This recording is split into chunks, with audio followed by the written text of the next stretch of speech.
If a merger or acquisition is a marriage, then PFL's acquisition of Bellator represents a marriage where the two partners decided not to live together after saying I do. Welcome to another edition of Watch the Ops Fight Night Thoughts. We're continuing to watch the ops in sports and entertainment, specifically looking at different leagues and how they're pursuing growth opportunities through strategic transactions. We're also looking at how those transactions affect their operations. Now, we talked about PFL's acquisition of Bellator and how it represented an opportunity for two of the smaller players in mixed martial arts to compete against the dominant player, the UFC. One of the most important parts of pursuing inorganic growth is not just identifying the right partner to join forces, it's also about the post closing integration, combining the two parts in an efficient and cohesive whole so that they operate efficiently and bigger than the sum of the parts. There are various areas where integration is important, and we'll go through those one by one, but a huge one is talent. And when it comes to talent, it appears that PFL's acquisition of Bellator has been a failure of retention and integration. If one of your goals for combining with a competitor is to take on the dominant player, your first job is to sign the talent. This is true in most industries. It might be partners, it might be designers, it might be engineers. In the case of fight sports, mixed martial arts, the fighters are the most important asset here. So you want to lock down those headline names, those key assets. Unfortunately, it appears that the PFL let some of those major assets, those big names, slip through the cracks.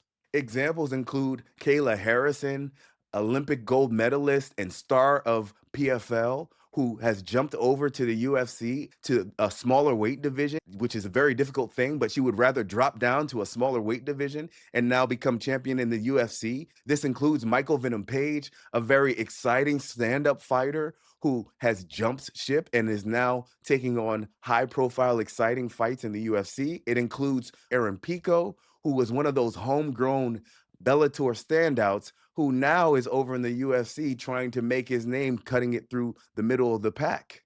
It also includes another young fighter who they were high on, and I was as well, Patchy Mix, the grappling ace and former champion. He's now fighting in the UFC as well. And let's not forget, it's not just prospects, not just Olympians, it's also arguably the GOAT of Bellator, their champ, Patricio Pitbull, who was the 145 and 155 champion, and now is taking on big name fights in the UFC, such as Yair Rodriguez.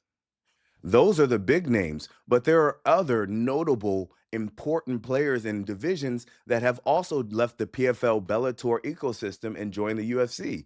That includes Yara Amislav, the welterweight who is now fighting in the UFC, and it includes Ante Delia, a much needed heavyweight because that's a hard to populate division, now taking on contenders in the UFC. We could further contrast this with what happened after the closing of the NBA merger. Yes, that was a merger and not an acquisition, but the concept is the same. After the NBA merger, one of the highlights was the integration of big names from the ABA into the NBA. Names like Julius Dr. J. Irvin, David Thompson, and George Gervin. Also, we see the integration of various parts of the ABA, the striped ball, the three-point shot, the dunk contest into today's NBA. It still remains to be seen how the PFL integrates aspects of Bellator into a new cohesive whole, but at least when it comes to talent, it doesn't look like they're doing a good job of retaining and integrating one of the most valuable assets of a sports league. It's players, and in this case, it's fighters. It's not enough to identify the opportunity to join forces with a competitor. It's important to think about how you're going to operate the business post closing. And it appears, at least with respect to talent, that PFL and Bellator haven't quite thought this through. Enjoy the fights. We'll continue to talk about the game behind the game and watch the ops.